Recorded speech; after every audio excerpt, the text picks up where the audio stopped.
안녕하십니까. 글로벌 뉴스 통신 발행인 권혁중입니다. 오늘은 건강과 사업과 환경관리에 대해서 전문가를 모시고 신년 대담을 하도록 하겠습니다. 우리 신병기 글로벌 뉴스 통신 자문위원을 모셨습니다. 안녕하세요. 네, 안녕하세요. 예. 바로 이제 우리가 살면서 네, 참이 제일 중요한 것이 우리가 사는 땅 아닙니까? 그 맞습니다. 터에 대해서, 그 지기에 대해서 왜 중요한지, 네, 그것이 인간관계하고 어떤 영향이 있는지 네, 좋은 말씀을 부탁드립니다. 네. 우리가 예로부터 선조들은 우리 후대들에게 집 짓고 3년, 장례 치르고 3년, 이사 가고 3년을 조심하라고 그 터의 지기의 중요성을 이렇게 일갈해 주셨습니다. 이는 바로 터의 지기가 우리 인간의 건강 여부 및 가족과 자손의 흥망성쇠 여부를 가늠하는 그런 지렛대 역할을 하기 때문이고요. 또 두 번째는 사업 성공 실현 여부를 여기에서 찾을 수가 있죠. 정치가라든가 기업가 또 이런 분들은 큰일을 도모하고자 하는데 그래서 바로 이 사람들은 성공 여부와 그러한 성취욕 달성을 바로 이 터에서 찾으려고들 하고 있습니다. 네네. 예. 그러면은 그 터의 지기를 진단하는 방법 있지 않습니까? 네네. 그 요령은 어떤 것이 있습니까? 네. 우리가 터의 지기를 진단하는 방법, 물론 풍수적 고찰을 통해서 사신사와 안산 주산을 통해서 그렇게도 확인할 수가 있겠습니다는 그보다는 실질적으로 도구를 활용해서 그 혈자리, 즉 용진혈적 자리를 갖다가 우리가 정확하게 판단을 해야 되는데 그러기 위해서는 우리가 수맥을 찾는 도구가 있습니다. 첫째 엘로드, 두 번째는 펜듈럼을 우리말로는 추라고 얘기를 하죠. 세 번째는 바케치라고 해서 이거는 일명 와일로드라고도 합니다. 이 세 가지 어느 것을 가지고 한다 하더라도 동일한 결과가 나오게 되는 거죠. 그래서 이러한 거를 하게 되는 거는 바로 우리가 수맥뿐만 아니라 터의 지기 등등 또한 더 나아가서는 지하에 매장되어 있는 부존 자원이라든가 이런 것도 우리가 찾을 수 있습니다. 그럼 참 엄청난 일인데요. 네. 그리고 현장에 가지도 않고 네네. 우리가 원격 진단으로도 할 수 있다 이런 말씀인데요. 그렇습니다. 거리 관계없이 국내외 어디든지 가능하다는 뜻입니까? 네네. 그럼 그게 프로테이지가 있지 않습니까? 있죠. 확률이라고 하는 표현은 어떻게 해야 될지요? 맞습니다. 아마도 제일 그 관심이 가는 것이 바로 그러면 현장에 간 거하고 원격 진단하고 차이가 뭐냐? 그런 원격 진단해서 과연 현장 그 진단한 그 결과와 동일한 결과를 얻을 수 있겠느냐 이런 의구심이 날 수가 있습니다. 그래서 우리가 흔히 그 학문적으로 보면 초감각 인지 능력이라고 해서 ESP라고 하죠. Extrasensory Perception이라고 이렇게 흔히들 하는데 거기에는 그 정신 감흥과 염력이라는 것이 있습니다. 우리가 흔히 얘기하는 텔레파시가 바로 그런 정신 감흥이고 그다음에 사이코키네시스라는 것이 바로 그런 염력입니다. 인간이 지니고 있는 이러한 좋은 그런 능력을 가지고 바로 이런 원격 진단에 적응을 하는 거죠. 또한 두 번째는 기를 활용한 감지가 가능합니다. 이 삼라만상의 모든 물체에는 각기 고유의 그런 기를 가지고 있기 때문에 그 기를 우리가 감지를 해서 판독을 하는 것이 또한 이런 방법입니다. 참 제가 들으면서도 참 대단합니다. 그러니까 원격 진단하는데 자 우리가 원격 진단하거나 현장 진단을 하려고 합니다. 네네. 그러면 어떤 종류의 진단이 가능한지 네네. 또 상담하려고 그러면 어떤 것을 준비를 해야 되는지 그 구비 서류라든지 뭐 구비해야 될 내용이 있지 않습니까? 네네. 어떻게 해야 되는지요?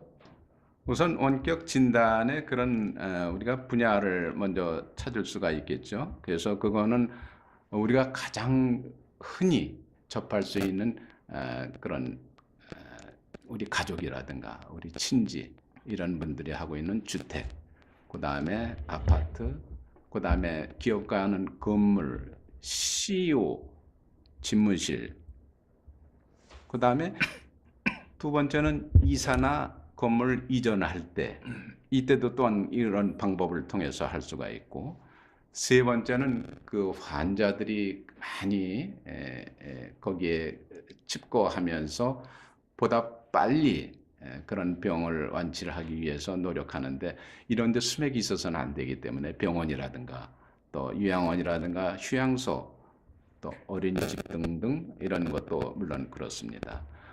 특히 우리가 그 선조들의 산소에 대해서 지대한 관심을 가지고 있죠. 요즘에는 그 화장 문화가 발달되어 있기 때문에 그래서 일부는 이제 매장 문화가 그대로 존재하는 것도 있습니다만 그래서 이것 역시 산소 부지 선정하거나 또는 기존에 있는 산소에 대해서 우리가 진단을 하거나 이럴 때 또 활용을 하고요. 특히 우리나라도 지금 이제 물 부족 국가로 점점 이제 이름이 나고 있는데 앞으로 향후 2025년경에는 세계 3분의 2 국가가 물 부족 때문에 많은 고통을 받는다라고 합니다. 그래서 지하수 특히 여름 같은데 그 한해 이 농촌에 지하수를 찾지 못해 가지고 많은 고통을 받고 특히 음용수 같은 거를 제대로 못해서 하는데 그래서 이러한 기법을 통해서 지하수라든가 온천이라든가 더 나아가서는 유전 개발도 가능합니다. 그 다음에 지하 부존자원 진단 또는 유해 발굴 이러한 등등이 있는데 우리가 이런 거를 하기 위해서 원격 진단하기 위해서는 우선 구비 자료가 필요한데 정보 매개체인 그런 소유자 그 사람의 성명이라든가 주소 또는 진단 대상 장소 등 이런 것이 필요하고 주택이나 건물이 있을 때는 그건 배치도가 또한 필요합니다. 뿐만 아니라 이런 임야라든가 이런 건축 부지 같은 경우에는 지적도라든가 평면도 이런 것도 또한 필요하겠죠. 더 나아가서는 그 주변 환경을 찍은 사진도 있으면 더욱 참고가 되겠습니다. 이렇게 해서 우리가 정보 매개체인 그런 특정인 사람이 정해지면 그와 관련된 주택이나 아파트, 사업장, 산소 등에 대해서 원격 진단을 통해서 토해지기 호불호와 수맥 유무를 우리가 진단할 수가 있습니다. 실제 그 외국에도 진단 사례가 있습니까? 원격 진단한 사례가요? 네, 있습니다. 그리고 아까 그 질의하신 것 중에서 과연 우리가 그 확실성을 얼마나 가지고 있겠는가라고 이렇게 하겠습니다. 제가 많은 그런 경험과 또 연구를 한 결과 현장 진단의 95% 플러스 마이너스 3 정도를 우리가 원격 진단으로서 그렇게 가름할 수가 있다라고 이렇게 자신 있게 얘기를 하고 또 현장에 가서 실제로 확인해 보면 똑같은 결과가 나옵니다. 그래서 그거는 뭐 조금 더 의심의 여지가 없다라고 봅니다. 그리고 실제 외국 사례가 제가 그 페이스북을 통해서 그거를 문자를 받았어요. 그런데 버지니아주에 살고 있는 그 교사인데 여교사인데 이분도 평소에 수맥에 대해서 좀 관심이 있었죠.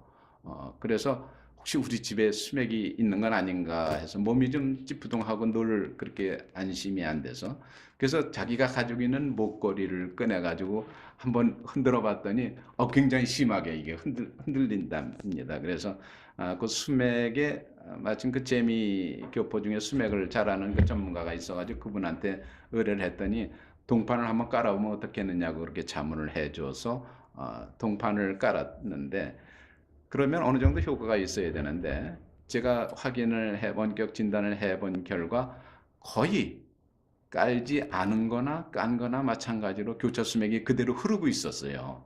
그래서 원래 이러한 동판을 깔 때는 신축 공사할 때, 신축 건축을 할 때 그 기저공사에다가 동판을 깔아야만이 어느 정도 우리가 그걸 효과를 볼 수가 있다라고 하는데 기존에 있는 그런 건물에는 그야말로 촘촘히 조금 더 틈이 없이 해야만이 그거 성과를 얻을 수 있는데 그렇게 하기는 쉽지가 않습니다. 그렇게 하게 되면은 그걸 비집고 나와서 다시 원상태대로 있기 때문에 별무 효과라고 보죠. 그러면 지금까지 현장을 진단한 부분, 네, 그런 부분 또 원격 진단한 부분, 네. 뭐 최근에 그 기억이 남는 사례가 있으면 한 말씀 해주시죠. 아마도 제 기억에는 작년으로 생각이 듭니다만 그 충남 예산에 그 선친 그중에서도 모친의 그 묘소가 있다라고 해서 그걸 한번 보고 싶다라고 해서 그 변호사 K 변호사가 의뢰가 있어서 지인과 함께 거기를 방문했는데 그 와중에 또 그 사성 장군이나 또 제이 장군이 그 소식을 듣고는 나도 한번 관심이 많은데 같이 동행해도 되겠느냐고 해서 제가 한번 그 변호사한테 그 양해를 구해보겠다라고 했는데 흔쾌히 그걸 수락을 해서 같이 가게 됐었죠. 근데 거기 현장에 당도해서 보니까 내룡과 사신사 또 그 안산을 봤을 때 분명히 이건 좌향이 조금 틀어진 것이 아닌가라는 의구심이 났습니다. 제가 봤을 때는 그 좌향으로 봤을 때 건자 선양이 맞는데 거기 현재 있는 거로서는 임자 병양으로 약 30도가 틀어져 있어요. 그래서 이건 분명히 무슨 연고가 있겠다라고 해서 건자 선양이죠? 라고 그 변호사한테 얘기를 했더니 화들짝 놀라면서 아이 그걸 어떻게 아시느냐라고 하면서 이제 그 일련의 사항들을 다 설명을 해줬는데 그래서 그동안은 이제 자기가 그래도 내놓으라는 그 풍수사를 한 6, 7명을 모셔다가 한번 그걸 진단을 시켰는데 그걸 제대로 좌향을 아는 사람은 심회장밖에 없다라고 또 극찬을 해주셔서 저도 그 보람도 있었습니다만 거기 함께한 그 분들도 좀 놀라워하기도 했죠.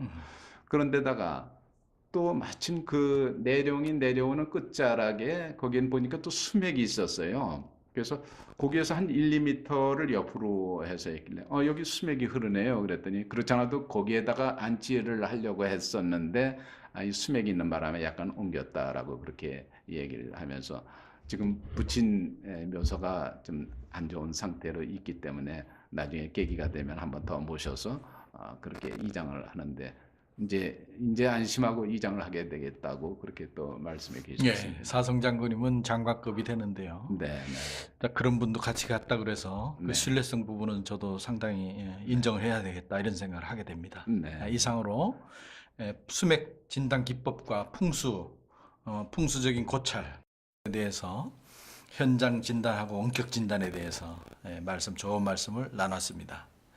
이제 앞으로는 일주일에 한 2번 정도 네, 네. 바로 이런 부분 우리 건강 예방에 대해서 네. 또 사업 성공에 대해서 네. 이런 코너를 만들어 가지고 일주일에 한 2번 정도 이렇게 방송을 했으면 하는 그런 생각을 합니다. 우리 시청자 여러분들 많은 관심을 바랍니다. 네, 그래서 제가 이제 고정 코너로 그렇게 해서 이제 배정이 되면은 바로 제가 해서 가지고 있던 연구 실적, 또 현장 사례, 실사례, 또 이론 이런 것을 접목을 해가지고 우리 그 시청자들이 관심 있는 분야에 대해서 아주 통쾌하게 그렇게 해서 확인을 해드리도록 적극 노력하겠습니다. 네, 고맙습니다. 감사합니다. 예.